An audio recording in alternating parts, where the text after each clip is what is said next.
Welcome back to the Photo Banter podcast. I'm your host, Alex Gagne, and on today's podcast, I speak with photographer Eric Kunsman.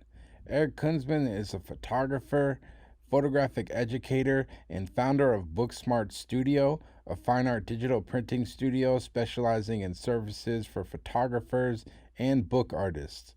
Eric has been exhibited in over 35 solo exhibitions at venues such as the Los Angeles Center for Digital Art, the Hoyt Institute of Fine Art, as well as group shows at the Philadelphia Photo Arts Center and the Colorado Photographic Arts Center, to name a few.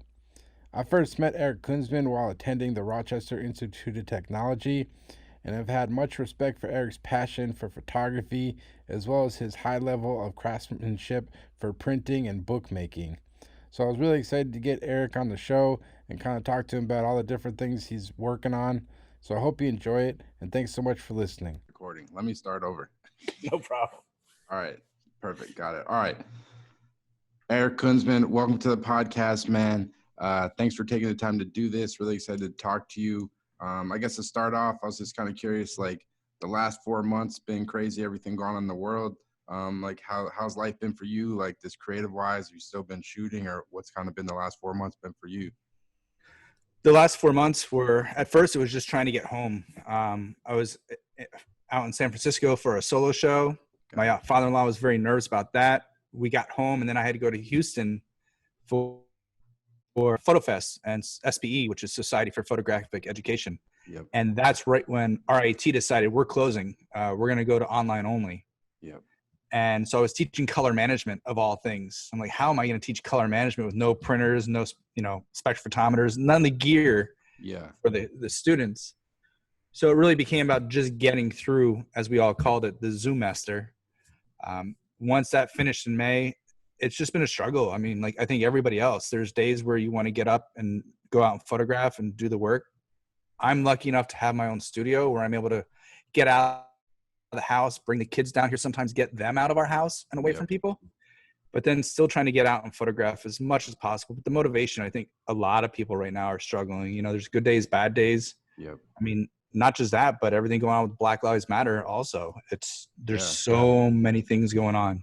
It's definitely a lot going on. And this, like, even I haven't really shot much the last 4 months, some little things here and there, but it's just kind of, weird times. I know some people have been diving into creative projects, which is great. And other people has kind of been taking time just to, I guess, like, I don't know, think, I guess. But I guess with the online learning, I was curious to talk to you about that because I know you teach at RIT, you've taught at other schools. How was that? Because like that's what I was thinking. I was like, because some stuff you just can't learn online, like especially when you're trying to learn like equipment. Like I was trying to think back when I was at RIT, if I'm trying to learn how to like use a lighting kit or like something, if you don't have it, like how do you like even teach that?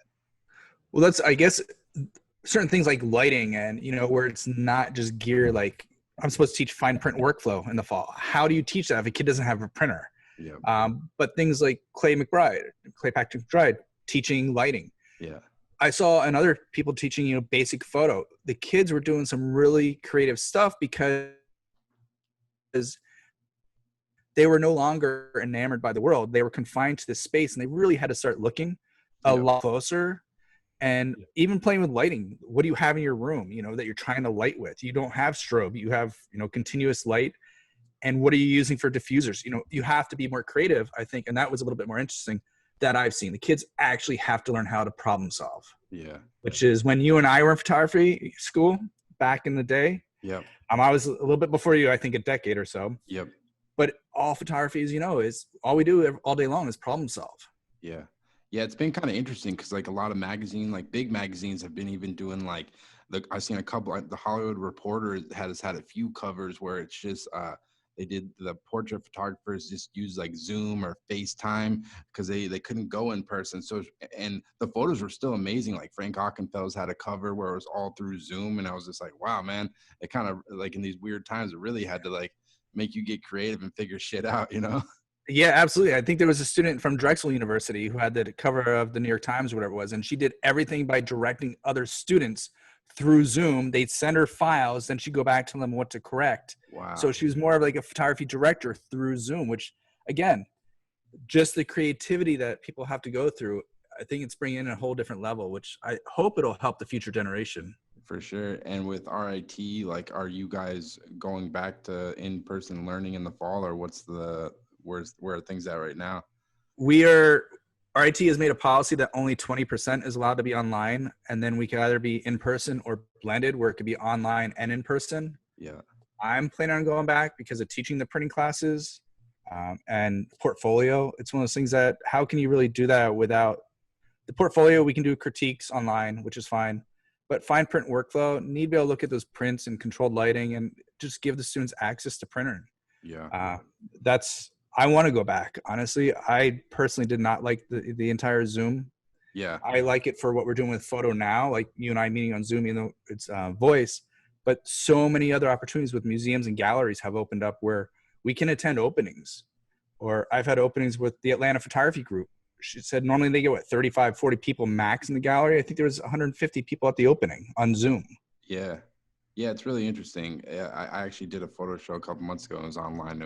People could actually like talk and like comment on it. It was really like, it was kind of bizarre. It was cool though. Yeah. But there's more, like, it's helping the community more, I think, in some ways. What's like the overall consensus with, I guess, like your coworkers and everyone else, like in terms of like going back? Are like people nervous, or is it kind of this confusing times in terms of like how they're going to approach teaching, or is it everyone that's kind of on the same page pretty much, you think? I think people are planning for the worst right now, which is the fact that we might have to close again and do online only. Yeah. And I will say this, anybody that teaches online and does it successfully, you're a rock star, because honestly, it takes so much more time, and to get people involved and invested in the class is that much harder. So that's where they're really preparing for that. And then if need be, if we're in the classroom, you can use that as blended of, do this at home, come back to the classroom, and now we can do even more. Yeah. But a lot of people, yeah, it's tough because like so much, as you know, like the college experience for sure, like in class is important, but I feel like, I don't know if you agree, I learned so much just being around like my fellow students, like Dan Hughes, because he was like so much better at like technical stuff than me, and just being able to like run into him in the hallway and like stop and talk for a while. And it's like, when you're online, you don't really get that. I'm sure, yeah, you can do like online messaging, but I don't feel like it's the same. So that's kind of the difficulty part of it. No, and that's one of the best parts is, about being at RIT, you have so many other photo geeks. Everybody has their own little niche. Yeah. So you just bounce ideas. I mean, that's the best part about being at RIT, let alone the facilities, is your community, the people that you have to work with. And that same thing goes with faculty. Yeah. If I have a lighting issue, you can throw it by Clay. If he has a printing thing, he can throw it by me. I mean, it's same for students and faculty, and we just don't have that right now. Yeah, it's interesting. Hopefully we'll get it back. For sure, man, in time. But I guess to go back, like, I was kind of curious, like, where did you grow up, and like, how did you kind of initially get into photography? So I grew up in Bethlehem, Pennsylvania, and I grew up a roofer's son. So from 4th grade through college, I was stuck roofing every summer. Oh, damn. And I quickly realized what I did not want to do, even though it was a family business. I'm like, my brother could have the business. I'm out of here. I'd always been interested in fine art. And then just like a lot of people in high school, I was introduced to photography. But where I grew up in Bethlehem, Pennsylvania, it was right when the Bethlehem steel was dying. So all these photojournalists started descending on Bethlehem, cutting holes in fences to get the best shot. And then my high school photo teacher showed me one of Walker Evans' images from the cemetery. And I had a love for history and fine art. And I was like, man, photo really can help capture that and, preserve the idea of what's going on within a community. And that was kind of my hook. But at that time, I was a horrible student. I think my high school GPA was like 2.3, something like that, because all I did was wrestle. Damn. So I turned down a scholarship to wrestle because for the second year in a row, I was like, I'm done. I went to a 4-year school in Northern Jersey. I won't mention the name because I knew if I stayed there, I would never amount to anything in my life. Okay. Got out and went to Mercer County Community College, which was the best thing I ever did. I went there for 1 year. I studied under Lou Draper. He was part of Gagne, which is a group for African Americans to help push and really give them access and push their work further. He founded it when Roy de Carava and others were part of this group. So it was a huge group through, the 60s, and it's still going today. Obviously different group, but I studied under Lou, who's also one of W. Gene Smith's print assistants and students. And so that's where he really learned a lot in the darkroom. And I really truly believe who I am as a human being, photographer, and educator really came from that 1 year being with Lou. And he's the one who actually told me about RIT. Okay, wow. So. Yeah, because I saw even on your website after he passed away, you published a book of like some of his photos and everything, which that seemed like a pretty powerful thing, like having to like edit someone's work after they passed away, and being that he was so close to you. Like, what do you think you kind of learned most from him, and like how is that kind of process of like putting that book together after the fact of when he passed away? That was a really strange time because what happened was I just gone on the Southwest Photo Workshop a year or two before with Willie Osman through RIT. It was a trip where we traveled for 3 weeks. I went back and showed him the work I did out of it. And he goes, you know what? I want you to have an exhibition here. He got the gallery director to agree because they wanted him to have a solo show. And I wound up having that exhibition in November. Lou passed away in February. And everybody's so then I got a call, I think it was about March. I was about to take a job at Hallmark Institute of Photography that day. And the dean called and said, hey, look, you need to apply for this position. We're not running the search, different colleges because it's so political, but will you apply? I'm like, I was just about to take a job. Mm-hmm. I was just put on hold for a little bit, just in case. We're going to go through this faster. And it wound up being myself and Joe Zakowski, who was another RIT adjunct professor at the time. The two of us were the finalists. We drove down together and freaked them out because they're like, you two drove together? They didn't know what to do with us. And I wound up getting the job. But the reason why I bring this up is the community college then wound up raising $35,000 to publish that book. Okay. We started doing it. And what I learned, the best part was, it wasn't just myself that edited it by any means. I got to go into New York City and meet with his fellow Comonji members who knew him better than any of us did. Damn. Some of the other adjuncts that worked at Mercer County Community College also were there. Johnson Kiskis, Gary Zaretsky, who did a lot of the archiving. He's the one who basically got it to go down to, I believe it's at Virginia Commonwealth University, VCU at this point, somewhere down in Virginia, one college's entire archive. Yeah. But what we did was basically put photocopies up. And before we did anything, we all walked around with push pins and we tacked up to the ones that we all liked the most. Mm. And then the Comonji members went around and talked about what they remember Lou talking about. So I got to learn so much more about Lou than what I had already known. So that was really a good part to it. It took a long time, unfortunately, for me to finish the book. Yep. Because it was right in the midst of 2008 and everything collapsing for the studio. Mm-hmm. So that unfortunately took a little bit longer than it should have on my part. Yeah. It's like a lot of pressure, like going through someone else's work. Like anytime, like you ever see like a musician will come out with like a record, they'll publish a record after they pass away, and it's like, it's got to be a lot of pressure. It's like, hey, would he like this? Like trying to convey someone else's message. It's a lot of pressure putting that all together, I bet. Oh, I heard his voice many times in my head. Yeah. What do you feel like being like on your website? You said he was kind of your mentor. Like, what do you feel like you kind of learned most from him? And that's where I kind of mentioned it a little bit, but really, he was one of those professors that when we had open darkroom time, he'd be in there with us printing.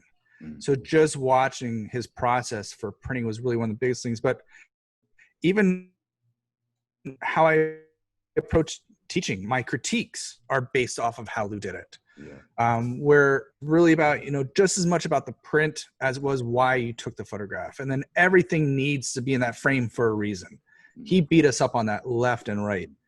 And I mean, just those pieces, and also just how he went about his life. I mean, he was just that complete kind of package. I really would say I only had 2 other mentors that I had from RIT, but the fact that I went to RIT and here I learned more from a gentleman in 1 year at a community college. Everybody, shuns community colleges at times, but I had Willie Osterman at RIT and Owen Butler were probably my 2 other biggest mentors. Wow. Owen got me into the book. And then Willie with his technical, with his zone system and all those pieces really helped push. But overall, that's, like I said, Lou really shaped me as a person, I would believe. No, that's awesome. And when you kind of went to RIT, like, do you kind of have a goal in mind for the type of photography work you thought you wanted to do? Or because I know RIT is kind of, they have like fine art, photojournalism, they have the ad program, and then they have the biomedical program. I don't know if it was like that when you were there, but like when you got there, what do you think you wanted to do? So I went into fine art photography initially. And when I got there, I was literally the only person in my class taking photographs. I'm like, what are we doing? We're in school for fine art photography, not fine art. People are like painting and doing other like abstract stuff. People were putting on performances. One of my buddies I still talk to, his quarter-long project was collecting beer caps. And I'm not making this up. So I was just sitting there going, what am I doing? So I decided to double major. I was one of the first people, I guess, to double major. I was told I couldn't do it. Found finally somebody that said, you know what? Just come to me every quarter. I'll sign off on your paperwork. So I took biomed photo classes. I wound up with BS in biomed photo, BFA in fine art photo, and I took PJ in ad. I just tried taking as many classes as I could. I figured I was paying so much money there. I wanted to learn as much as possible. Yeah. And so I was taking about between 21 to 25 credits a quarter at the time. Jesus. And then I wound up also wrestling at RIT, and then I worked the cage. As you know, you learn just as much working at the cage or the printing lab at RIT or repair with Mr. Bill. Yep. That's where the real education also comes in. And that's where you've always been juggling stuff. That's why I was interested to talk to you, because you got your hands in like so many different baskets, and it's just like you never can have enough on your plate, it seems like. But that's where I really learned it, because when I was in the fine art photo and I was just cruising along as a normal student, I was doing nothing that I liked. And when I started taking all those extra classes, that's when I realized that, you know what, this is how I like to work. Mm. And that's one thing I really did learn. And people, you know, always ask, because I do like having many things going on at one time. I think it prevents me from being bored. I don't know what it is. Yep. And it's probably the Dr. Pepper also, since everybody jokes around that I drink so much of it. But yeah, no, I love overdoing it, I guess you could say. And with biomedical, maybe for people listening that haven't heard what that is before, like what is biomedical photography and what made you kind of want to study that? Because it's like its own real niche pretty much. The reason why I went to biomedical was I figured, okay, I came to RIT for the technical part. I wasn't getting any of the technical. So that's why I took the most technical thing there was, well, one of the most technical things at the time, which was photomicroscopy, which is photographs through the microscope, all different types, you know, learning about different wavelengths and different types of film. Back in the day, we had, you know, orthochromatic film, you know, infrared film. And that's where I really learned, along with Willie Osterman's zone system class, how to control the technical. Because I'm one of those people that if I have an idea in mind, I just want to be able to capture it. I don't have to think about the technical. That should come as second nature. Yeah. And that's kind of what I showed up at RIT really wanting. And that's why I also took, you know, lighting in photography. Why did I take photojournalism with Owen Butler? I figured, you know, I need the best rounded education I could. And ironically, I looked at RIT as more of an exercise. The only work I ever show from RIT is the work I did after I graduated, which was part of the Southwest Photo Workshop. Oh, yeah. Everything else was kind of an exercise. Yeah, I don't show that work at all. Other than maybe my internship, which was at McGuire Air Force Base for biomed photo. I got to, you know, photograph the Blue Angels in midair refueling, the Golden Knights jumping out of the plane, autopsies, you name it. It was the best 10 weeks of a kid's life you could ever imagine, I guess. Yeah, I don't think most people look back at their college work and like show it pretty much, because it's like, I don't know about you, but like I'm like 12 years out of RIT now, and I still feel like I'm still trying to figure out like what the fuck I'm doing and like what I'm trying to shoot. Like that's one thing I'm always curious. Like, did it take you kind of a while to figure out like who you are as a photographer, your approach, like what you're trying to document, or is it just something that's kind of continually evolving for you, you think? Continually evolving. I'm always trying to figure out, and life experience really dictates each of my bodies of work. Mm-hmm. When I was down in at Mercer, I wound up taking that job at Mercer County Community College, running that photo program for 3 years and working on my MFA at University Arts in book arts and printmaking. But while I did that, I was taking students to Eastern State Penitentiary in Philadelphia. And it was just another penitentiary, peeling, basically ruin porn. I had no interest in photographing it until I came across the warden's logbooks because of my photography, my bookbinding professor at University Arts. The logs were from 1820s to 1840s. If I didn't come across those, I would have never done that body of work. Yeah. and I was able to photograph every page. So my life influences, I'm still trying to figure out what I'm doing. And I joke around, I'm still trying to figure out what I want to do when I grow up. That's smart, man. Yeah, because I noticed one series on your Instagram I thought was cool. It was I believe you like went back to your hometown and photographed like it was 250 East Broad Street, which I think was like your family's roofing business. And it was like I think you posted like 28 or 30 pictures, and you said you just made them all within like 5 hours. Like what was that all about? So Bethlehem, Pennsylvania, when I grew up there, it was a completely different town. It was blue collar. And I joke with people all the time that New Jersey's invaded my hometown. Yeah. And what happened was there's a casino in Bethlehem now. And what was sad is I actually made the entryway mural there, which is printed on our old metal that we used to distribute and print on. And so I thought, okay, this will be, can at least explain to their friends what they do, or what I do, I should say. Yeah. And what happened was my parents got hooked at the casino big time. Yeah. They lost a lot of money there. Damn. I don't know if they're still doing it or not. We don't even talk about it. Yeah. But that warehouse is the warehouse before I grew up, 4th grade through college working there. My grandfather started the business, and I was home for Thanksgiving, and the warehouse was about to go away very quickly because of issues with debt. Yep. So I had my camera with me. I didn't plan on doing that shoot. I didn't even have a tripod. I went around. That's where it's called Memory Warehouse. I don't have any art statement up there. It's just there more or less for me more than anything else. I was literally going around with a trash can as my tripod and the Hasselblad.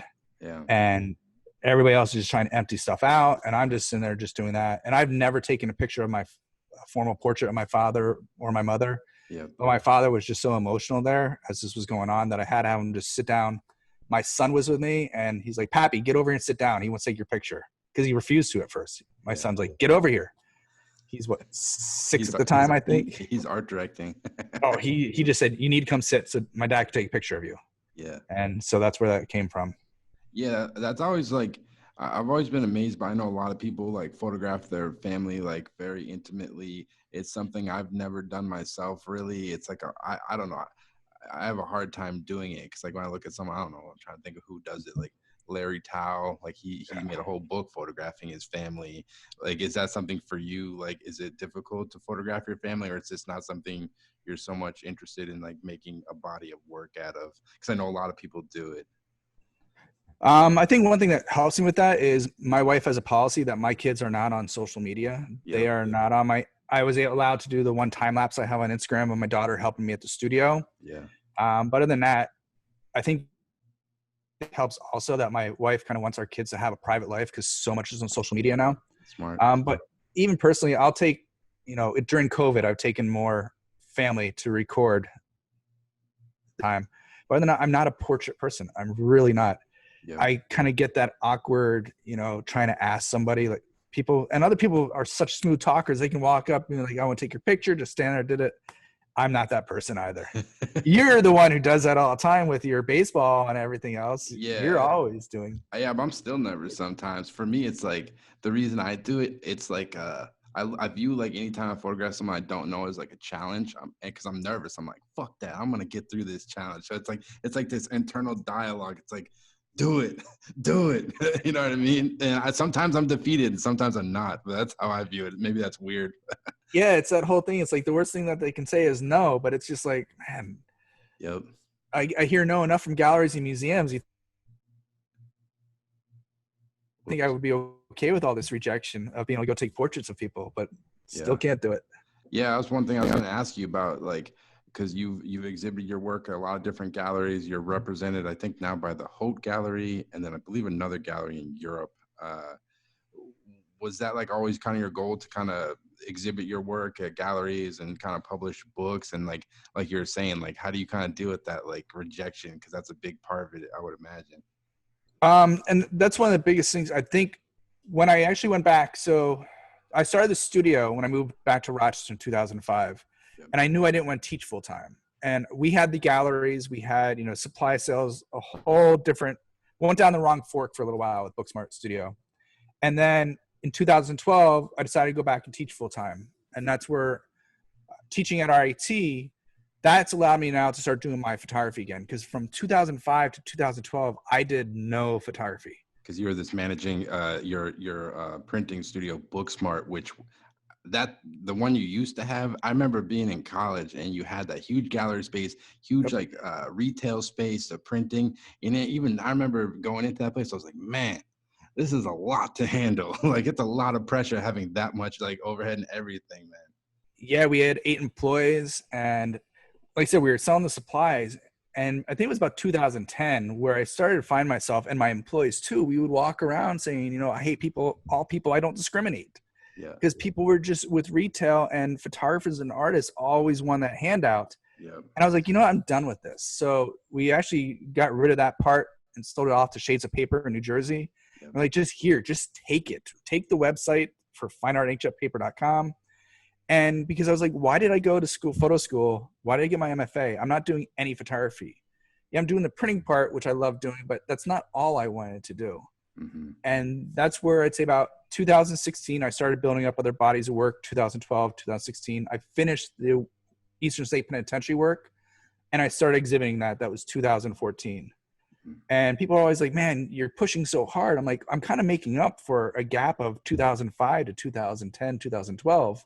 7 years that I didn't do anything. Yeah. So, and that's where the rejection, it does suck. It still hurts no matter what, when you get the rejection, no matter where it's from. Yeah. But the way I try to, COVID hasn't really helped as much, but I always take the stance that when I get rejected from one, I apply to 2. Okay.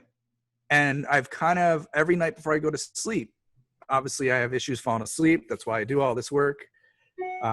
I would always sit there and try to apply to 2 or 3 different things each night. The free ones, not always the ones that you have to pay to play. Oh, so when you say like applying, that's like photo, like contests, or what does it mean? You're applying like? A lot of the museums, especially the university galleries, and even like the Griffin Museum in Boston. Yep. I'm a member there, but they have where it will be juried. Those are juried by, you know, somebody highly regarded.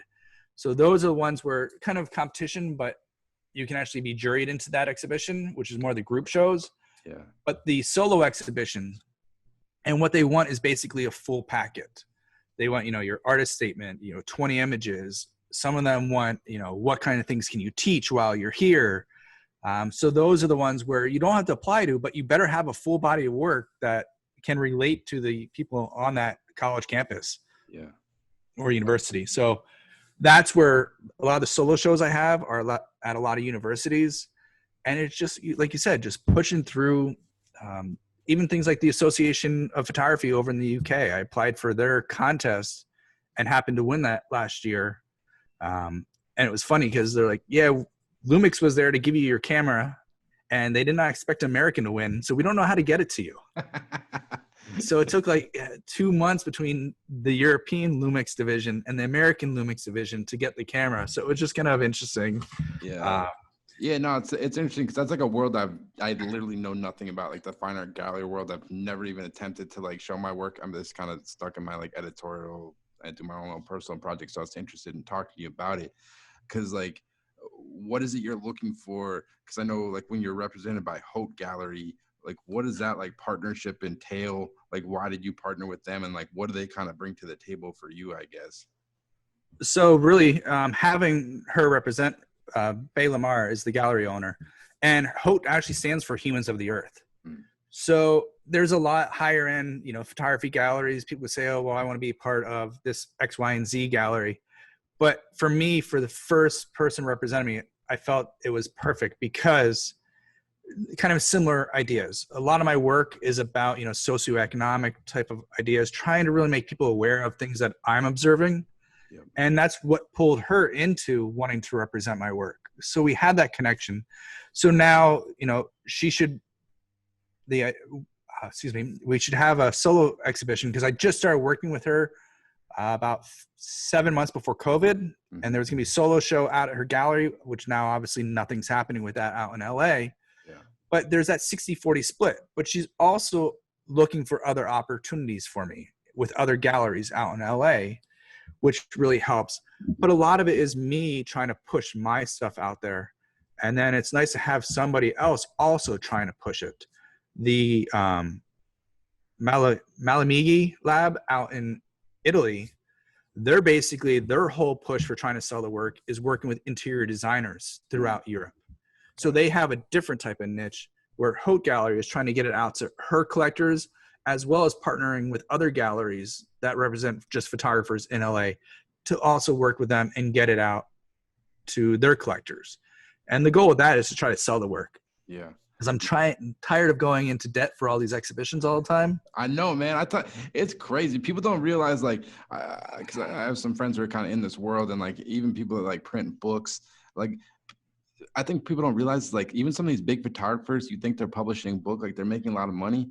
9 out of 10 times, if they break even, that's a fucking win. Like no one makes money on this shit. Like it's crazy, you know. That's the thing. You're just trying to break even so you get to the next thing and keep going. That's the big thing. Yeah, nobody realizes. I won't even tell you how much money I spent last year on my shows. I had it was a good year. 2019, I think I had over 60 exhibitions between juried shows. 60. Jesus. Between Christ. Juried and solo shows. In 2020, I was supposed to have 7 solo shows. So but again, people don't realize when you see all those,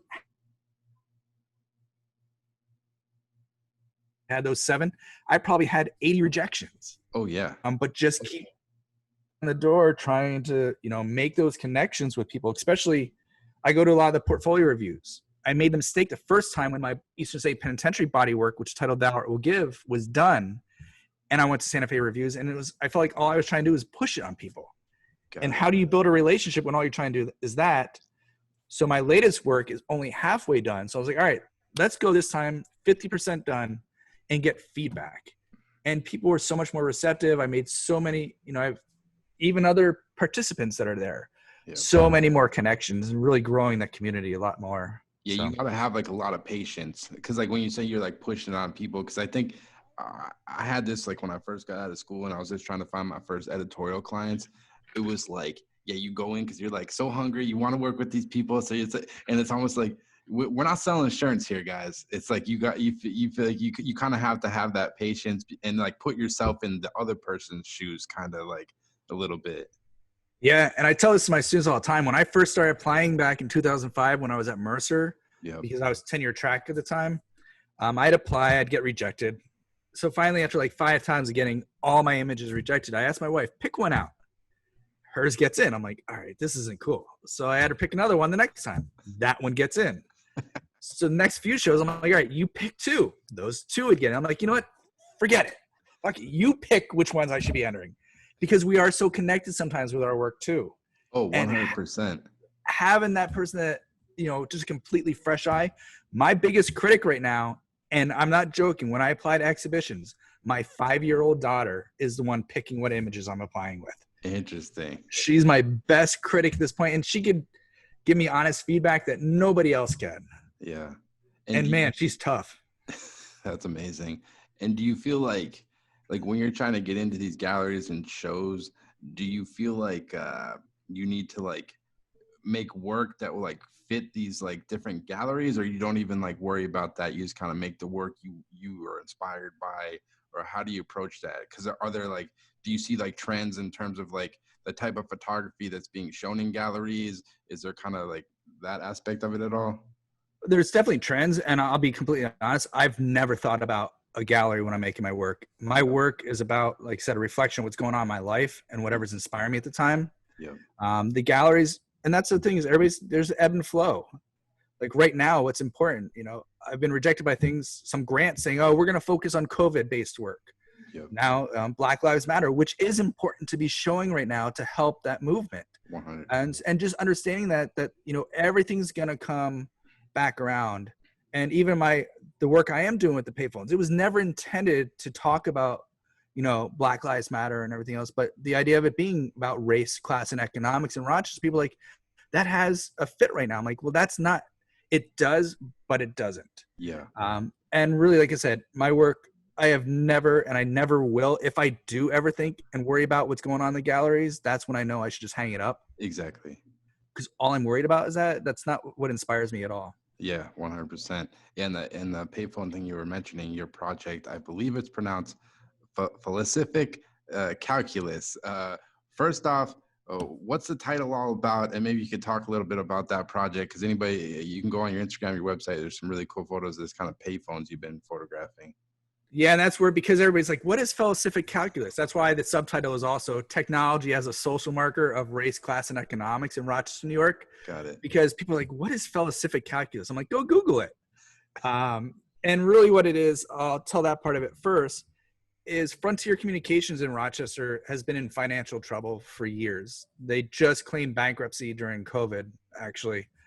And as I started this project, I started to see, the payphones, how many of them were still up and that they were still working, and knowing they're not making money off those. For once, a corporation chose something for the better of community rather than just corporate greed. Yeah. And fellowcific calculus is an algorithm which is used for the betterment of a community. And when I was trying to think of a title, because at first, I'll go back to why I started the project, which is, as you mentioned, my old studio for 10 years was by the Eastman Museum and the Memorial Art Gallery in Rochester. It was about 13,000 square feet. Yeah. It was nice. We wound up leaving that after a few years, 10 years. And I found a space that I actually bought up near the soccer stadium and the baseball stadium, which everybody labels as the scary part of Rochester. But when I came to the studio, it's been a photo studio since 1960s. I'm the third owner that has it as something related to photo. So I didn't have to worry about it for zoning. It was actually one of my old clients. It was the last part of her divorce creed.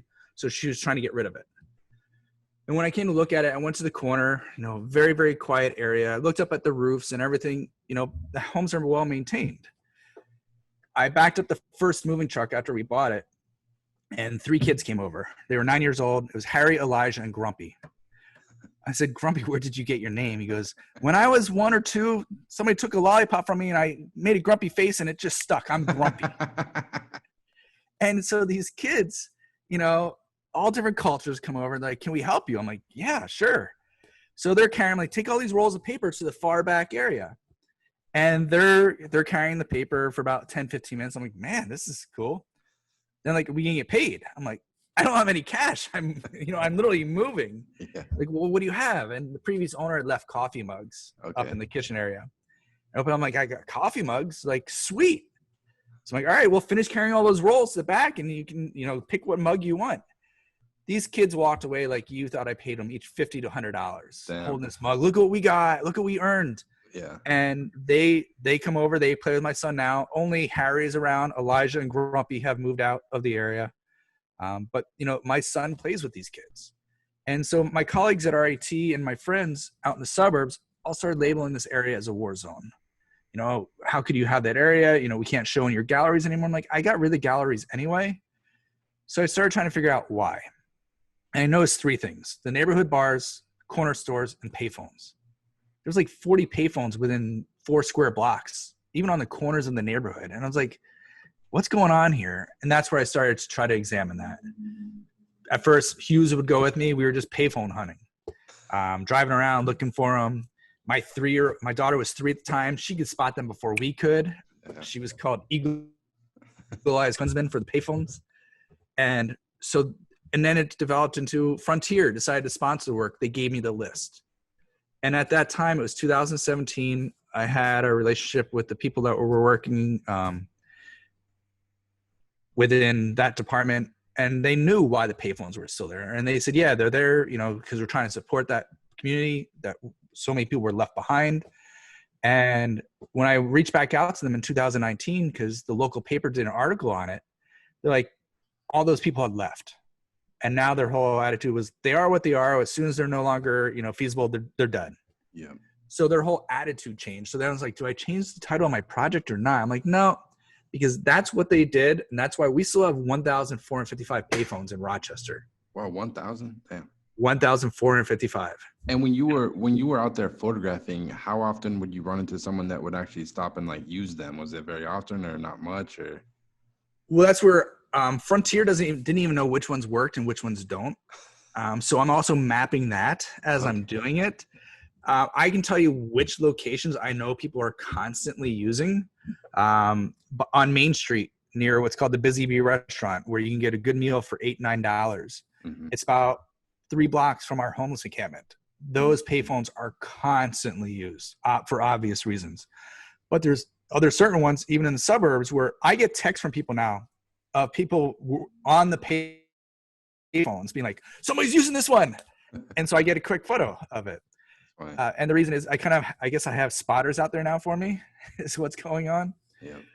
But part of the project, I was supposed to show my work at SEPA Gallery, which is in Buffalo.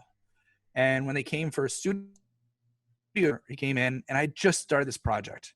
And he goes, we don't want to show the penitentiary work. I'm like, then why did you drive all the way out here? He's like, we want to show this payphone work. I'm like, I don't know where this is going. It's brand new. And so it's going to be shown 2021, April through July. I was lucky enough to get a Warhol Foundation's grant to help subsidize part of it. Yeah. But as you talked about, how many people are using those phones? I'm actually buying payphones. My wife says they need to stay here at the studio. They're not allowed at home because I wanted it through Google Voice. Originally, I planned on seeing the people face to face and recording their stories as to why they're still using the phone, what they use it for. When I've talked to the people that I have seen using it, one of the number one things they say, I'm tired of being labeled or stared at when I'm using the phone. Yep. Like they think I'm calling my drug dealer or something else. And the one guy's like, or maybe it's because I don't have any teeth. Yep. So I want to tell their story by picking up the phone in the gallery. You hear them talking about it rather than me.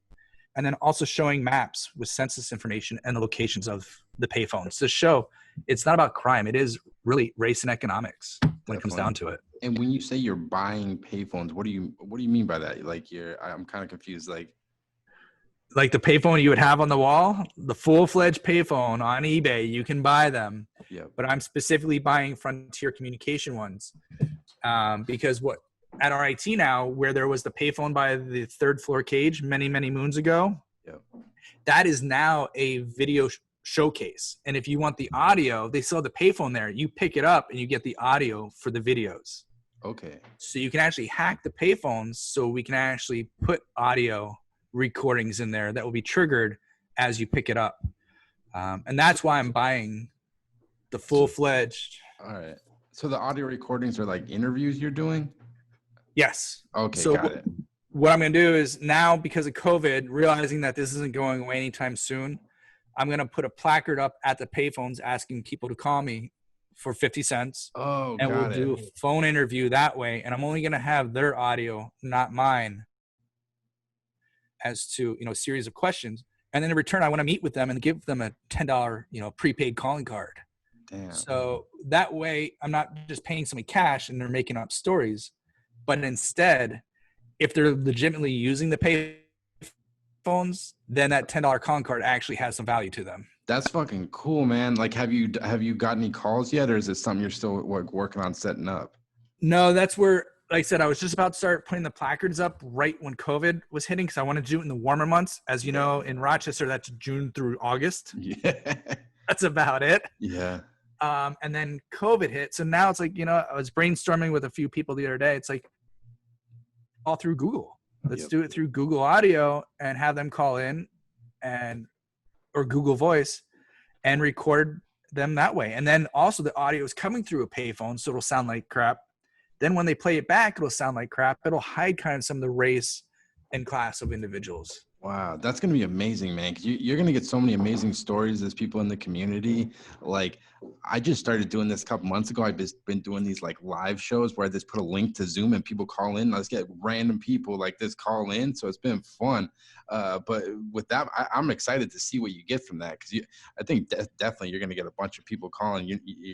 Who knows what you're going to hear, Yeah, and that's where, and really the big thing for that too is then to take that to City Hall and let them know, hey, Frontier's about to die. Yep. Even though they still have the name and rights to the minor league ballpark here in Rochester. Yeah. Who's going to subsidize this technology for these individuals? Everybody says, as everybody nicknamed them, the Obama phones. They don't always work. Mm-hmm. They don't always have electric to charge them. So payphones are still being used. And Rochester's not the only city. When I travel, Portland, Oregon, Tucson, Arizona, when I was down at Mary Virginia Swanson's masterclass, I went there a day or so early, just to get used to the elevation. And I was driving around looking for payphones, and I came across a homeless encampment, and there was 3 guys standing next to 2 payphones. I'm like, oh my God. And I don't photograph people in the scene normally because I want them to be environmental portraits of who might be using the phone. Yeah. And not labeling it right away as, you know, here's somebody black, Puerto Rican, somebody who's white, you know, lower class. But these guys were like, you know, they turned off these payphones on us 6 weeks ago. I'm like, what? Because yeah, we built this encampment about 10 weeks ago. And 6 weeks ago, they turned these 2 phones off on us. We now have to go to such and such and such and such. So I drove to the other location, sure enough, picked up the phones and they worked. So we had a dialogue. They're like, they're trying to cut off our communication with people. And that's what happens in certain cities, unfortunately. It's one way that cities think, oh, we can get them out of that area. And the strip mall was completely dead. There was nothing going on there. So why can't they be in that parking lot? Yeah. Yeah. They cut off the communication so they can't, talk to each other. That's tough. Yeah, it's pretty amazing, man. Like you've been able to like create this project, but it's much more powerful than just the photos. It's like something that's kind of helping like inform your community around you. Cause I'm sure like a lot of people like you and myself, I didn't realize that was like an issue. So it's like, it's photojournalistic in a sense because there's much more to it than just like taking a pretty photo. Is that something you feel like you try to do with your photography? Because I know you have a couple other projects with the fake news stuff. You're been documenting Donald Trump, but is that like something you kind of look for when you're kind of working on a project, not just so much making like a pretty picture, but like what can I convey with this kind of? Yeah, and that's something, as you asked earlier, you know, what defines me or my projects. It's really about what's happening in my life. My other project, which is private, go back now, private. Yep. That was because of what happened in 2008 and how horrible New York State was to people.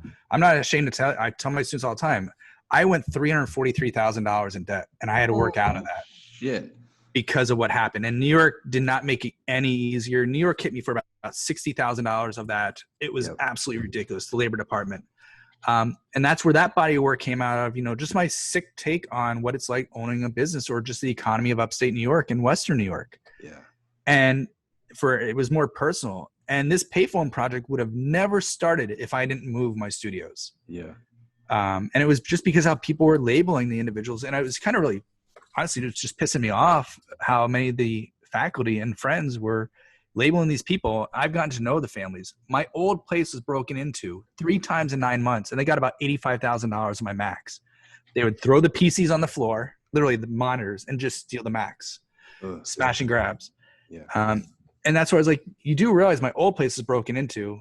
Knock on wood right now. This place is never, I've had no issues. Yeah, it's like people, if you just took a little bit of effort and actually talked to people in your community instead of like jumping to conclusions, it's like go walk around that neighborhood, see like you said, like you're not having any issues, and sounds like you made some like good friends within your new community where you're at now. It's just like talking to people is the main thing, I think, you know. Absolutely. And that's why, as you said, not just making pretty pictures. For me, it's if I get somebody to stop and think for 1 second right now about before they make that label, because everybody has ADHD, all I can ask for is 1 second. Yeah. But really, that's where the pictures, and that's why also it's just the payphones. I don't want people being labeled that are in the, the photographs. But that's where, I guess you could say, I'm more of a socioeconomic documentary type photographer, which really looks at history and technology. And I never knew that's what I was. Yeah. And that's where the Donald Trump, the fake news stuff, I never realized how much history and documentary comes into my work until I started that project. And then I realized when 9/11 hit, I was teaching at RIT, and it was the second day of my Photo 1 students. And the first student walked in and goes, I know you have a cell phone policy, but my aunt works in the South Tower. Can I leave it on? I'm like, dude, there are no rules today. Yeah. Just like we're not going to talk about f-stops and shutter speeds. We just talked about how photo and video would influence the history of that day. And then we wound up collecting newspapers from all around the world, from family and friends. We collected about 84. 15 years later, I went back and resurveyed those students to say, what do you remember? Some remembered the smell of the classroom, could tell you everything. Others remembered nothing. Yeah. And that's when I started realizing how we cope with different events. So when the election rolled around in 2016, we were trying to keep politics out of the household. My son was in first grade. He was, 6 years old at the time. And, we didn't talk about it. And then he told me, our school is going to run a mock election. We're like, what? He goes, yeah, because nobody on the playground's playing anymore. All everybody's doing is debating about who's going to be president. And we're like, in first grade? You're in first grade. What are you talking about? And we asked him, like, so who are you going to vote for? And he goes, Donald Trump. And we go, all right, why? He goes, well, because Hillary Clinton's going to make China great again. I'm like, wait a minute. I'm like, I've heard that somewhere. And I go, where did you hear that? He goes, well, we are Philadelphia Eagles fans. We were watching one of the Eagles games, and it came on as advertisement. And it wasn't until that Saturday that the same ad came on that I'm like, oh my God, that's where he picked it up. A commercial watching football. So then we realized we had to actually start talking about politics. And my reaction was to start recording the news as things were happening. So on election, the day after election, I started recording all of CNN because that's what was being attacked. And then I didn't do anything because I figured things would change, hopefully. Then the whole crowd size started for inauguration. So I started recording more. And at first it was just CNN because that's what was being attacked. And then I realized, you know what, to really record this for them, I was really thinking of my kids at first. I needed to record CNN, ABC, Fox, New York Times, and Washington Post. And then it started to be every day. Then it grew to be multiple times every day for all those if I saw things changed. And I had no idea what I was going to do with it. And then finally, the rhetoric, just as we all know, no matter what side you're on, we are not at a good place in this country. Oh, no. We are so polarized. So I started looking at, okay, I need to do something with this. So I decided to turn it into books. And so at first it was going to be 3 volumes. I thought red, white, and blue. Spread it out over the various years. And now since COVID hit, I've actually added a 4th volume, which is from March 2nd on, which is actually, it's just a solid black cover because I can't think of anything else to mark this time for what's going on. And now, even with Black Lives Matter, it's just, that's the 4th volume. We'll just put it at that. And it's literally recording the news. So I lean more towards the left, but I can go both ways depending on what we're talking about. Yeah. But my in-laws are very, very far right. My brother-in-laws and father-in-law. So what they think about the project?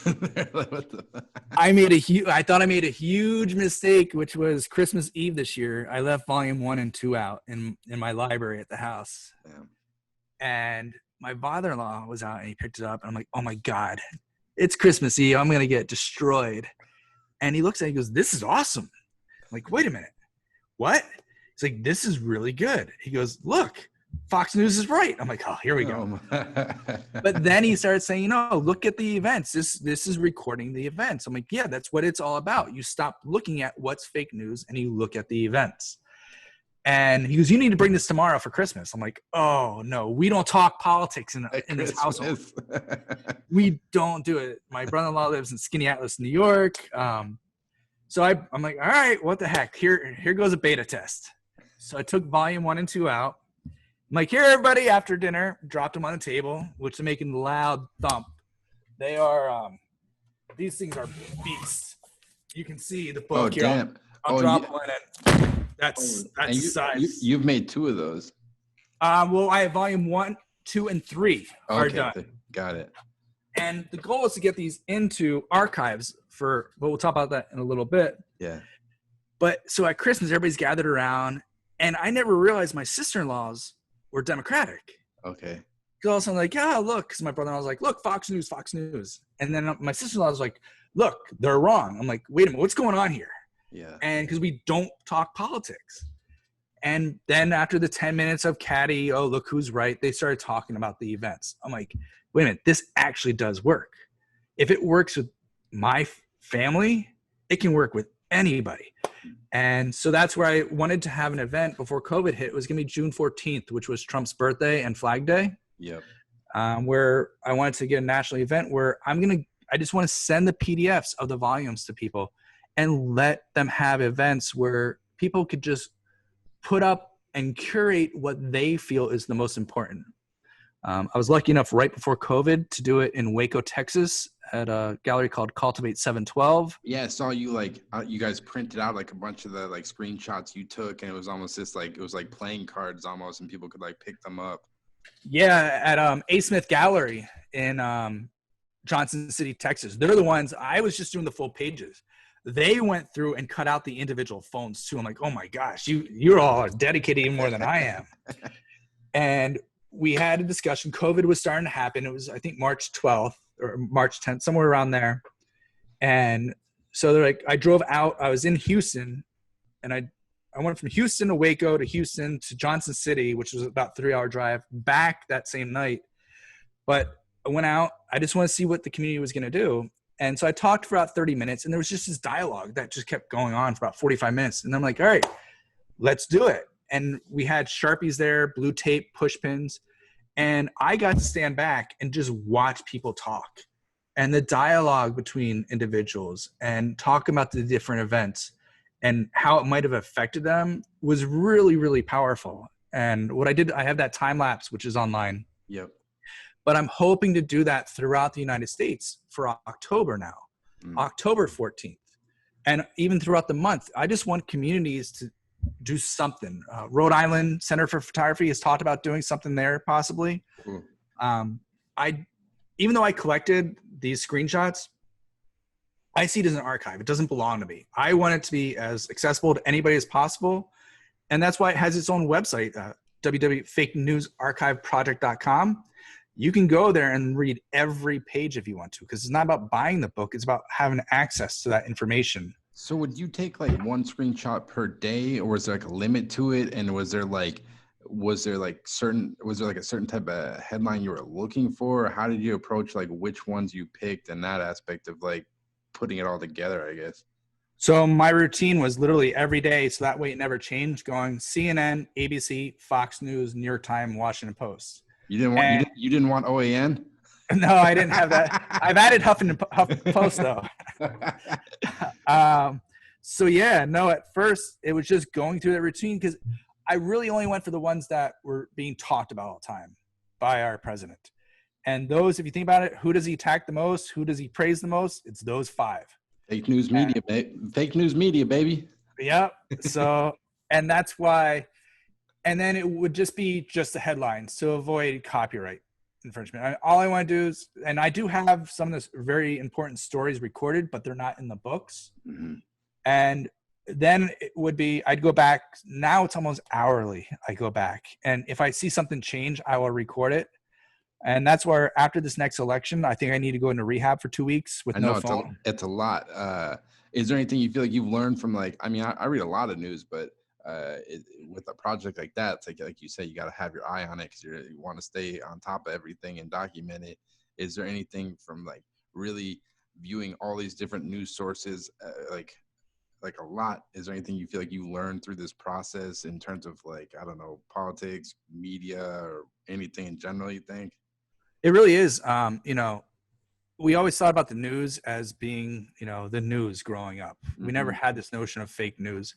But now, everything is controlled. When I was in college, my first year, I learned, how a lot of the media companies, there's people that own the oil companies that are on the same boards for the media companies and the oil companies. You can see those ties. And that's something I knew going into it. But really just the polarization of America right now, how there is no discussion. It really, since COVID hit, it really is demoralizing is the only way I can put it. I am so done with this project. I don't care what happens with the next election. Yep. I don't know if I'll go up until inauguration or when I will finish it. Push through, man. Push through. You're on the file. You can do it. No matter what, if I go to the inauguration, I am done. You got it. Even if there's re-election, new president, it doesn't matter. I am done with this project. Yeah. It's so bad. On your iPhone where you have like your family albums. Yep. The viewers won't be able to see this, but since we're on Zoom, I can actually show you. Look at who my number 1 person is. Donald Trump. Donald Trump. Then there's my wife, my kids, and then you go through. It's nothing but politicians. Chuck Schumer, Kim Jong-un, Obama's there, all of them. Yeah. So I need to get my feed actually changed on my iPhone, and that's why I said it's almost like I need to go away for 2 weeks and not record news, and then I know, okay, there's that gap. It's over. Yeah, so. It's crazy, man. The news, I've talked about this a bunch on the podcast. Like, I have like a bunch of relatives, not even relatives, like tons of people. I feel like a big problem is like people get their news from like Facebook. Like you'll see these like charts and graphs, and I'll see people post them, be like, so and so did this and this percentage of that. And then I'll always ask, like, what's the source? And then 9 out of 10 times they're like, oh, I don't know. I just like saw it and then I just reposted. I'm like, what the fuck? I was like, it's not even news.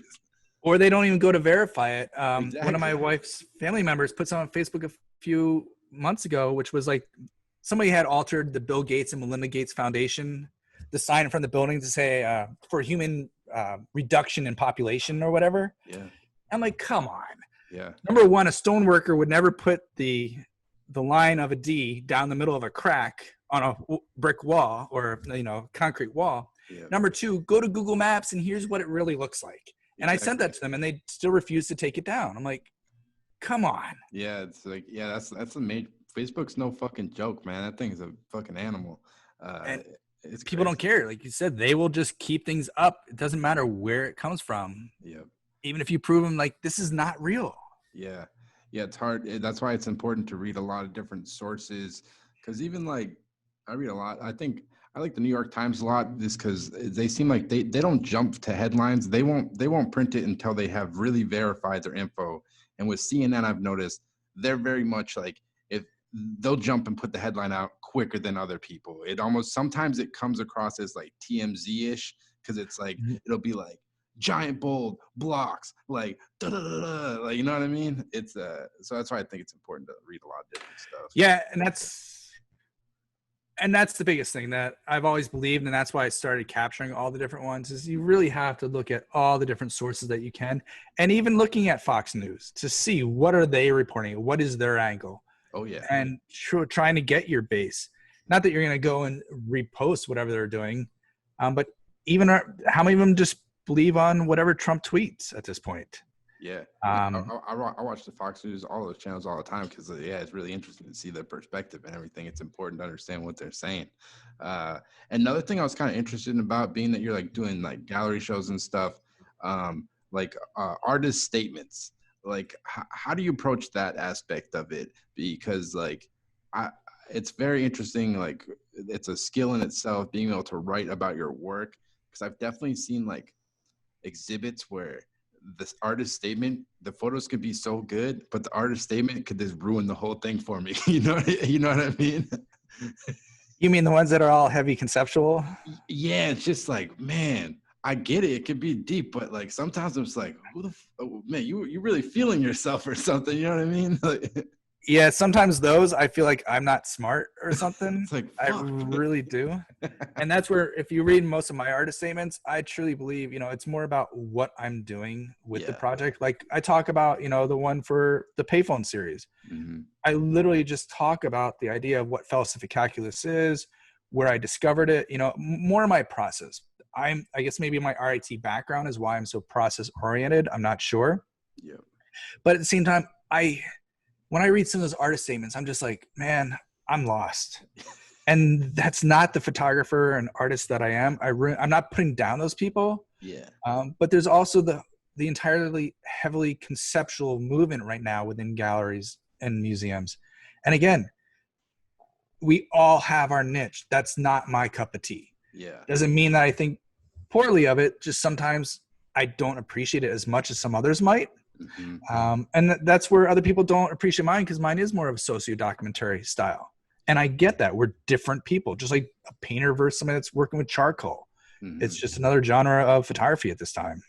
Yeah, no, I agree. I might not like it, but yeah, you got to respect people's like artistic approach, I guess. And it's just like, yeah, but like you said, sometimes I just leave like, man, I'm dumb or something. It's interesting. The first show my father ever went to in my work, which was the one actually that Mercer County Community College that Lou Draper wanted me to have. Yeah. My parents came down to it. My parents never really understood what photo school was. Like I said, blue collar. I come from a blue collar family. Yep. And so he's there and he's talking to one of the guys that I interned with at McGuire Air Force Base. They're all there too. And he's looking at my work. He goes, "What's wrong with color?" And the guy's like, shh, don't say that. And he goes, "Why is it all black and white?" Yeah, that's it. Yeah, because like, what did your like family think like when you were going to school for photography? Were like they supportive of it at all, or like did they think it was like a waste of time, or like what did they think of it? I still don't even know what they ever thought of it, to be honest. When I'd show them the work, I'd get maybe a second of time or so. Yep. So no, they're starting to understand it more and more. It helps that I can send them magazines that I'm in, like, oh, look at this, or, having that tangible thing, like, oh, wait, you're in another book or so? I'm like, yeah. How do you get in this? Well, everything that I'm doing when I'm traveling, these shows, these exhibitions, it all leads to this. Mm-hmm. Oh, so they're starting to get it a little bit more. But like you said, it's interesting. Yeah, no, everyone's family dynamic is different. Speaking of black and white, because looking at a lot of your work, it seems like you really enjoy the Hasselblad square format. Have you always has that been your kind of preferred format over the course of most of your career, you think? What do you like about the black and white square, I guess? What's funny is at first, when I was first at RIT, I had a Hasselblad and I took photographs with it. I'm like, I can't see square. I took it on the Southwest Photo Workshop. I shot 4x5. I had a Mamiya RZ for 6.7 and the Hassie. Yep. I'm like, I can't see square. I actually sold the Hassie at the time. And then when I was working on the penitentiary work, I started doing 4x5. And I realized I was going way too slow because all of it is really painted with light, 10, 15-minute long exposures. I was working with Type 55 because I was running the photo program and working on my MFA, and it was the only thing I would develop. Yep. And then all of a sudden, because I was working on it for 3 years of shooting. And the last year, I'm like, oh man, I have to move back to Rochester at the end of the summer. I better get going. And I switched over to the Hassie because we had them at Mercer. So I was able to just borrow one. Yeah. And it just clicked. I just started seeing square. And from that point forward, it was really weird. It was an odd transition. So I still shoot 4x5 and 5x7, but my latest projects that I've been putting out have all been the square format. Mm. And I really don't know why or where it happened, but fundamentally, I'm just seeing these compositions a lot better in square. And that's why I also leave the frame on it. For me, just having that, letting people know everything in the frame was there for a reason. I go back to Lou Draper. Like I said, he's in my head at times when I'm photographing. A few weeks ago, with everything going on with Black Lives Matter, I came across this shot, and I swear I heard Lou's voice. Wow. Talking to me. And it was just, I saw this entire thing square format. Maybe when I get become 80 or so, maybe then I'll show the 4x5 and 5x7 work and be like, oh, look, he's also doing this stuff. Yeah, because like, do you feel like once you start like creating this body of work and you're exhibiting it and people start to know your work more and more and more, do you feel like confined that you have to like stay within that style or that type of thing? Or how do you approach it? Because like people start to view your work in a certain way, or do you not even worry about that? Like if you wanted to go shoot color, I don't know, whatever, you can do it if you want, I guess. I could do it if I wanted to shoot color, but for some reason it goes back to that. I really take it back to Lou, the idea of, I could really control the viewer's eye a lot more with the black and white frame. Going back to, things like W. Gene Smith and the way he printed all these people. Even Ansel Adams with, Willie teaches his own system. But the idea with that is I don't care what people are going to think about it. And also I think it's good if you change it up, because I don't want to be labeled as a square photographer. Yep. Just like I was meeting with somebody for a review the other day, a curator for a museum. She goes, oh, you're the payphone photographer. I'm like, no, I'm not just a payphone photographer. The last couple of years I have been, but I do other stuff. I do other stuff, I swear. And that's why I also mark on my website that, I have like 4 open projects right now. So people don't think, oh, I'm just doing the payphones. Just like I don't only do them in Rochester to make it look bad here. Yep. But here's a secret. All of that now, because I know I can develop it faster, is all shot on C41. And then I'm converting it to black and white. Interesting. Because I'm not throwing different filters on the lens. And then in Photoshop, I can have the control to then, just like we would, black and white conversions. I can worry about my reds, my greens, and my yellows through that conversion process. And some of the photos are so much better in color, but I can't show both. And another reason for doing the payphone series in black and white is it really, when you see some of these scenes in color, it's just dilapidated. Yeah. And that's not what the work is about. It's about, this is technology that people are still relying on. And so that's where maybe in the future, people are like, oh, if an edition sells out, oh, by the way, I have this in color too. Yeah. I'm like, I highly doubt that will ever happen. Mm-hmm. But yeah, and some of it's practicality. It takes me way too much time to develop the black and white film, even though I have Jobo processors in here. But during the school year, I have the RIT Photo Lab develop it for me. Yeah. I can't be teaching full time, photographing, applying to these shows, and processing the film. Something has to give. And have 2 kids. And then have 2 kids, be the Cub Scout leader, wrestling coach. You're a fucking animal, man. But I figure I have my kids for 18 years. My son's turning 10 today. Actually, he's 10. So I got 8 more years. You got him for life, man. Don't forget. Or I can mold him in the house at least for 8 years. All right. Yeah, film's being. It seems like film's kind of had a resurgence the last few years. I see so much more people. You see it on Instagram more than ever. Like film, there's a ton of YouTube film channels. Have you noticed that at all? It seems like film kind of in the last 4 or 5 years, it's really kind of almost coming back in a sense a little bit. Yeah, we can thank the hipsters for that. Hey, man, as long as they stop discontinuing films and stuff, let's go. Well, they're bringing films back, and that's where you see Kodak reintroducing, slide films. Everybody's like, oh, maybe we'll bring Kodachrome back. It's like, no, that ain't going to happen. But they're bringing back the films, and I never stopped shooting film. And the reason why I say this is, we've talked about it a little bit. I keep going. I do a lot of different things. I need to be slowed down when I'm photographing. Yep. And it's not just because it's film and I'm going to take less photos, but also for me, it does. I back up with digital just in case. Mm-hmm. And with film, I'll shoot 1 roll, typically per payphone, 12 shots. Okay. But then I go and look at my digital later on. It's like, I took 100 photos of this one payphone. Like, why am I not being selective? Yeah. But for me, it's about, I have that lag time before it's processed and I get it back to think about what it was that I photographed and what I was trying to portray with that scene. Then I get back to filming and you're like, either you're like, oh man, I missed it. Or you're like, no, I got it. And sometimes I'm like, no, I really need to go back and shoot at a different time of day. And I will do that. Mm. And I have some shots. We all have those shots. Even though I took 12 photographs, the lighting just wasn't right or something's wrong. Yeah, it can look good. That's the thing. It can look amazing in person. And you shoot it on film or digital, or whatever. It just sometimes the camera, it just doesn't translate. And there's nothing you can do about it. Sometimes that's just the nature of the art itself.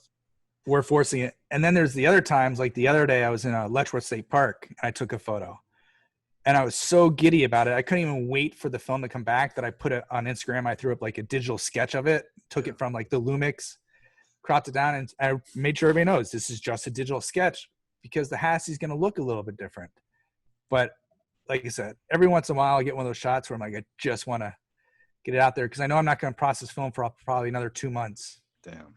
Plus I have 60 rolls to develop right now. That's a lot. A couple more questions. I'll let you go. No problem. Yeah, because I was interested in talking to you, being that you taught photography at a lot of different schools. You've been at RIT for a while now. Was teaching something? Did you enjoy it from the get-go? Is it something that's kind of changed the longer you've done it? What is it about teaching you enjoy, I guess? For me, it's really about getting students to someplace that they want to be. My role at RIT is actually with the National Technical Institute for the Deaf. Mm-hmm. So I still teach for photo, where I teach color management, the fine print workflow. Then I support all the NTID students that are in the photo department. So they might be deaf or hard of hearing. And sometimes they just need a little bit more support for certain classes, like what you knew as materials and processes in photo, which is now photographic technology. Yep. So sometimes they just need a little bit more support. And that's one of my roles. And then I also teach for NTID. Oh, and a lot of times, so you're not assigned then. I'm always learning, but yeah, no, since 2012, I've learned to sign. Okay. I didn't have any sign when I first started. Dawn Tower Dubois was in the job, and she goes, Eric, you should really apply for my job. Because I would always be assigned the NTID sections, because she's like, you're one of the only people that has the patience. I'm like, what do you mean patience? She goes, you expect a lot of your students, but at the same time, you will help them get to that point. You're not just going to dismiss them. I'm like, okay. I'm like, but I don't sign. She goes, you'll learn it. So I applied for the job and wound up getting it. And I love it. I didn't apply for any other full-time positions at RIT when I got back from Mercer, because after being at the community college, it was really great helping to get students that wanted to get somewhere. When I left, I had 5 students that all transferred to their number 1 schools. That was from SCAD, Parsons, SVA, anywhere they wanted to go, they got in their number 1. And that felt so awesome. And just seeing the kids there with their work ethic, working all the time. Yeah. And as you know, at RIT, at most 4-year schools, you're going to have the students that are working their tail off, and you're going to have the ones that aren't. Yep. And I really gravitate, if a student's struggling but they're working their tail off, I will give them all the time in the world. Yeah.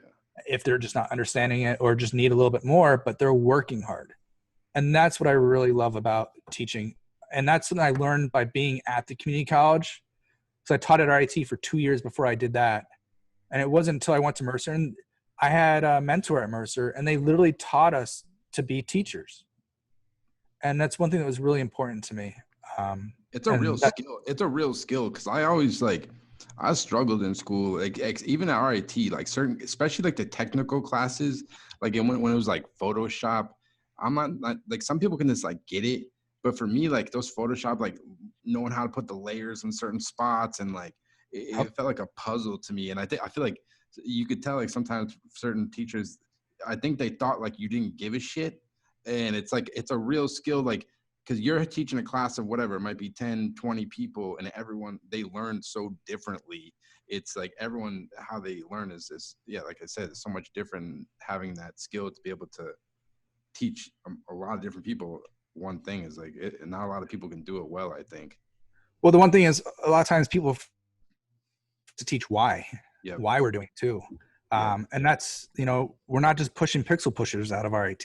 Hopefully there's a reason why, for printing, why are we going to dodge and burn this way? What's the difference between doing it in Lightroom versus Photoshop? And here's 5 different ways. You pick what works for you, instead of my way is the only way, which is one thing that I've always really had an issue with. And you find that a lot, even online tutorials, this is the only way. It's no, show 5 different, and let the person figure out which way works for them, because it just melds in their mind better. So no, I completely understand what you mean by that one. Yeah, no, but there's, I'm not dissing RIT. I had so many amazing professors, and some of the best professors they had were the adjunct guys. I remember I had Wayne Calabrese, an incredible photographer, and he was such a good teacher because he simplified it to what he was doing.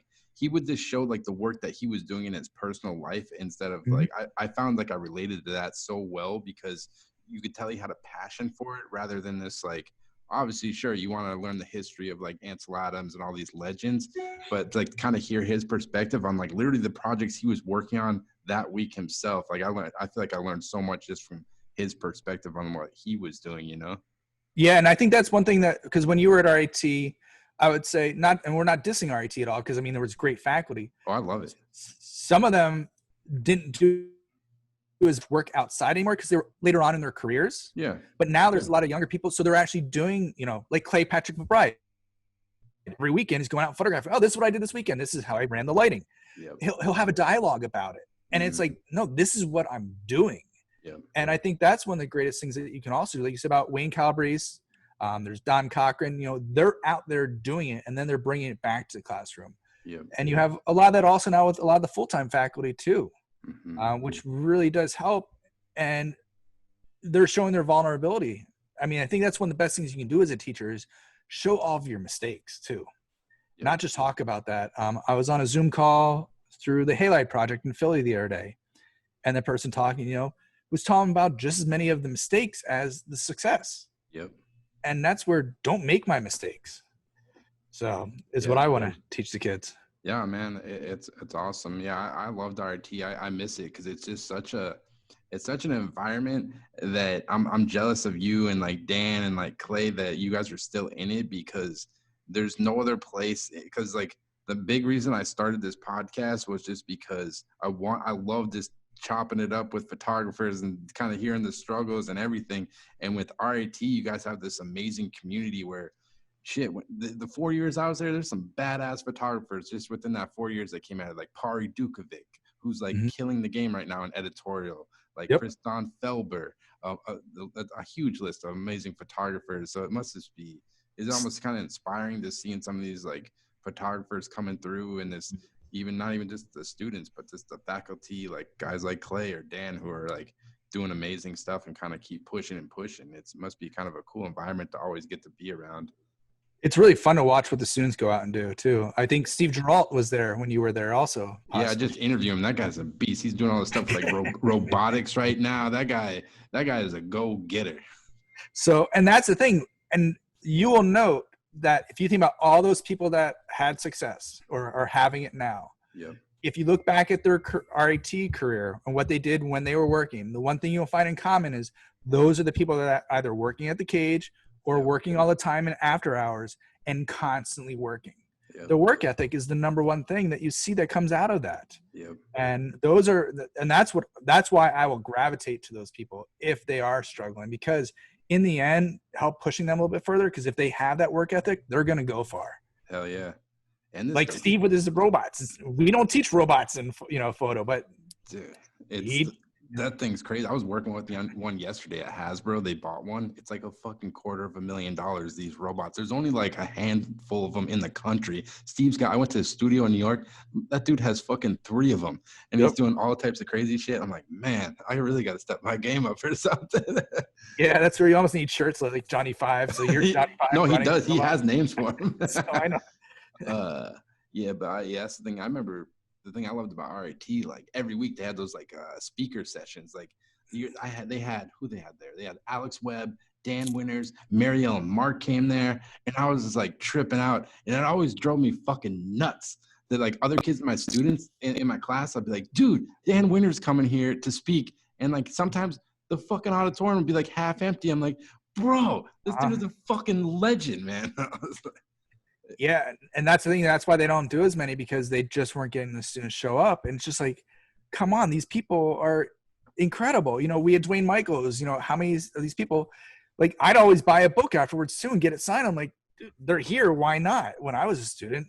Yeah, I remember I went to one. They had Gina LeVay, amazing photographer from New York. She did this whole thing, the whole series. I think it was called it's like the Sand Hogs, which was like in New York City when they're building like this underground, I don't know if it was like the subway or whatever.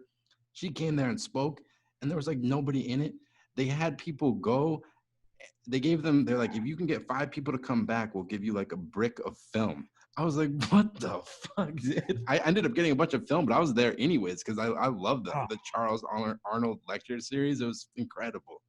Absolutely. And that's where I'm hoping that's one thing that maybe will change out of COVID now. Yep. Is that because even many of the students are going online, signing up for different, talks. Some of them are, not all of them again.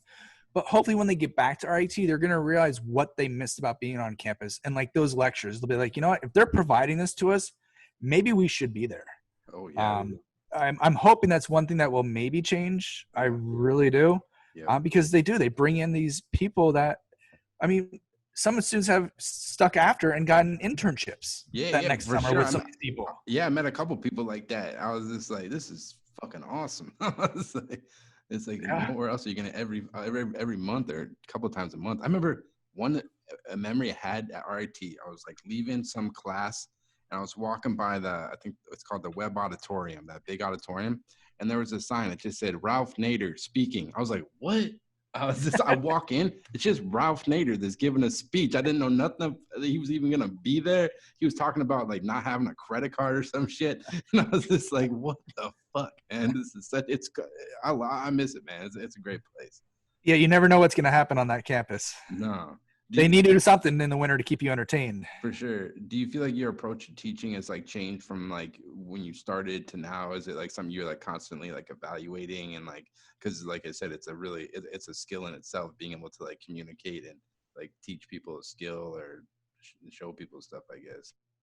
It's something that I am currently working on, I would say, because the newer generation that grew up with the smartphone is what's now entering college. Yep. And they really do learn in a different manner.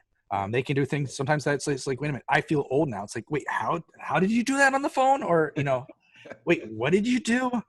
And that's one of the other best parts about teaching is you're constantly learning just as much from your students as you are, and you have to be vulnerable to want to learn from them also. Yeah. And adapt. That's one of the big pieces, but no, that's where, teaching has definitely changed. I mean, I know when I was a student, I wanted office hours. I'd go wait in front of the faculty member's office until they showed up. There was no email. Yeah, I'm that old. There was no email when I was in college. Yep. It was just starting. There was this new email thing.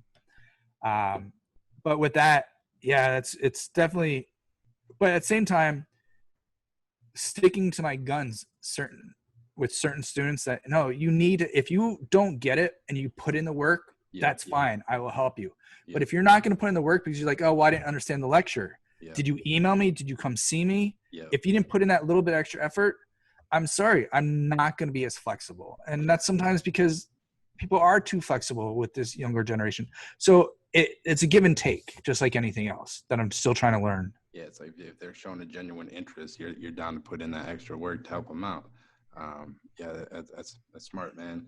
But I guess like what's next for you, man? Like I know you always got like so many baskets going. You got your hands in a lot of different stuff, but like I know COVID, everything's going on right now. But like, what's next for you? Any kind of goals moving forward? I guess. Honestly, for me, it's about I've been trying to apply for different grants, which all I've been doing is getting rejected from. So that's another little hurt. But really about finishing this payphone series.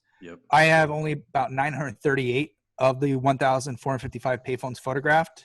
Okay. And I'm finding more that aren't even on Frontier's list. So it's basically about trying to drive down every city street at this point. But really the fake news.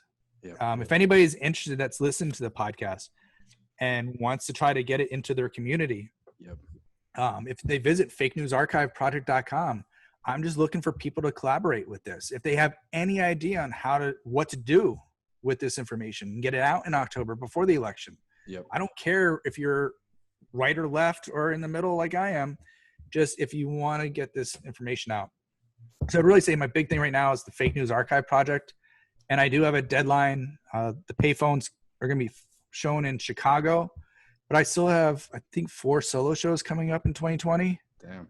Just hoping they're not canceled, but just keep on going and also keeping a roof over the studio. As you know, just like most people with COVID, most of my clients are showing in galleries and museums, my printing or even the books.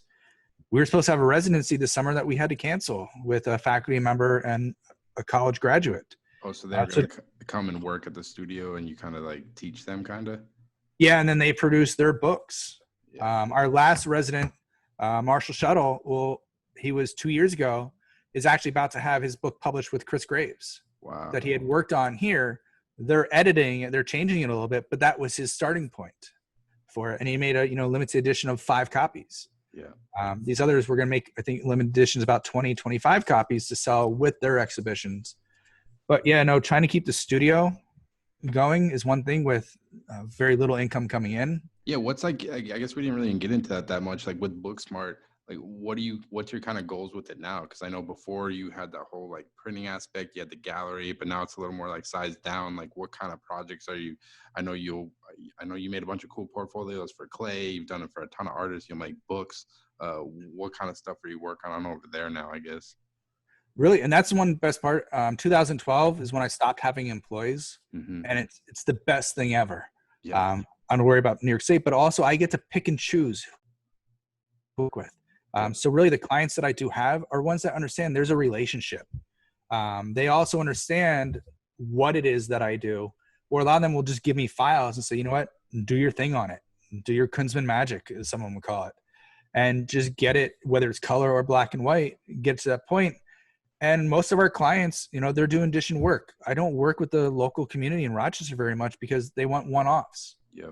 Where, Greg Davis, who's in Austin, Texas, Kathleen Tunnell-Handel, who is in New York City, what they're doing is they're exhibiting. So I have all their, files on my server, and whenever they need something, I'll just print it up, ship it off to their framers and move from there. Those are the people that I want to work with. And also that want to build their work further. The books, again, we do very little locally, but I'd rather invite somebody in like an atelier.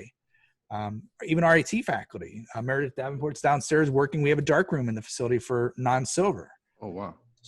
So it is get more of the brain down in my studio. Again, that dialogue that we can have amongst each other. Even inviting people in. Artist RJ Kern out of Minneapolis. Just collaborate with him on his artist book project. But he stayed at my house when he went to take class with Nick Brandith at the Eastman Museum. Wow, that's cool. You kind of like create this whole little community like that. I mean, it must have been obviously cool. Like you, obviously a lot of stress with your old space, with the amount of overhead and like the gallery. But was that kind of like this kind of building that community? Because like I think Rochester, when I look at it, like I think it's always funny when I talk to my friends that are like born and raised there, lived there their whole lives. That they sometimes they kind of shit on it. But for me, Rochester has so much flavor, so much like the art scene is like such an amazing place. Like it must be kind of cool just having that gallery space and kind of creating the community, I guess. Actually, back then we stopped it because I would actually have to agree with your friends that grew up in Rochester, and it's not here. Everybody has their own flag, their stake in the ground. Like, this is my space. We can't work together. Oh, really? When I was in Philly, everybody worked together. We all thought, if this exhibition is not right for me, Eric, you need to apply for it, and so on. Damn. And if we grow as a community, that doesn't happen here in Rochester. I have friends, Nick Brandith. I mean, those people that I knew from RIT, not even Rochester. Yep.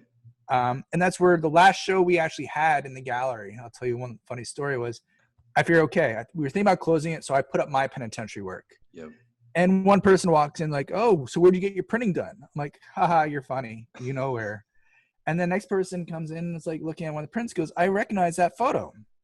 I'm like, yeah, you're a photographer. I knew who she was. And she goes, yeah. I'm like, you get photo magazines, right? She goes, yeah. And Infinity has an ad, and they're using that, these two images in the ad. Yeah. They look at me and they go, why would they use your images? And I'm just like, all right, that's it. I'm done with the galleries. And I literally went around saying, this is our last show. That's so fucked because up. That was the attitude we had all the time. And we would face students. We would show glass, ceramics, metal.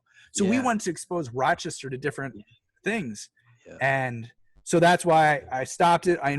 There was a letterpress studio on the 4th floor to move down and occupy the space. I'm like, I'm done. Yeah. And I'm like, if you want to set up a retail shop too, that's cool. Yeah. So no, I actually agree with your friend for that. But the community that I have built really started when I moved here, because my mortgage is 25% of what my rent was in the old space. Yeah. And it's allowed me not to be stressed and to start talking with people and build that community. I didn't do a good job at all in the old space of that. Really? Because it was always about the overhead. It was about I need to pay my bills. Yeah, I guess I did. Yeah, because like for me, I didn't really see that side of it. I just remember going to some of those shows, and I just remember it was like such an amazing. The gallery itself was a great space, but yeah, it's a lot of stress. This the amount of overhead and everything. That's one thing I've always been jealous of, like musicians, because if you look at musicians, they welcome collaboration. They're like, oh, let's jam, let's work on a song, let's do this. But I guess with visual art, it's a unique thing. It's basically like a solo voice pretty much, but I don't know. You're starting to see more collaboration though, I think, going on amongst people, and even just more dialogue. Yeah. Showing work back and forth. People are really kind of getting back to that idea of like critiques in schools. Yep. How do we have the Griffin Museum right now is doing something that they call their photo chat. So once a month, 4 photographers, you get 10 minutes to talk about whatever work, they ask you to. Yep. And at the end there's Q&A, but it's just like, let's just get your, a dialogue going on between people. Yeah, for sure, man. It's cool. Like this, man. I was excited to talk to you because like I never had any class with you at RIT, but like I always like I said, I went to your old shop and I was just like, I always had respect because I could tell like you knew what the fuck you're doing. Like you really had a passion, and like anybody who has that same passion, I just want to fucking chop it up with them, Yeah, Hughes told me you were scared to take my class. That's not true. Why did he say that? Motherfucker. I just kidding. I don't know. know. I was like, if I'm going on this podcast, I think I finally made it in my career. No way, dude. What do you I was listening to Clay Patrick McBride. What's funny is I actually listen to your podcast as I'm driving work to different galleries. Yeah. I go between you and the Real Photo Show with Michael Siobhan Dalton. Yep. So I changed it up between the two of you. So that way, I try to mix it up. I get like, I get ad guys, you get some fine art guys, food photographers. I try to just have a mix of like all different types of people. So. It's all good. You're what I listen to when I drive my work to different places. So. Thanks, man. Well, Eric, it's been a pleasure talking to you. And for anybody listening that wants to check out more of your work, where's the best place for them to go? You can go to my website. It's just erickunsman.com. It's spelled Kunsman. And also from there, there's links to other websites like the Fake News Archive Project.com. And if you want to learn more about the studio, it's simply just booksmartstudio.com. Yep. And then Instagram, same thing as Eric Kunsman, right? Eric_Kunsman. Perfect. I'll link it and people go check it out. And thanks so much, man. All right. Thank you for having me. So there you have it. That was the Eric Kunsman interview. I just want to thank Eric so much for taking the time to come on the podcast. Like I said, I've been a big fan of Eric's work and everything he's done with Booksmart Studio, with his printing and bookmaking. Just a really talented guy. So can't thank him enough. Definitely go check out Eric's website at erickunsman.com, as well as at his Instagram at Eric_Kunsman. Lots of really cool projects up there, and he's always updating it with new work and whatever he's kind of working on. So definitely go give him a follow. And as always, I'll be having weekly podcasts every Monday usually. I was a little late this week, but every week on iTunes, Spotify, as well as check out our new YouTube page at the Photo Banter. Different videos and whatnot up there. So definitely go check that out. And as always, thanks so much for listening and take care.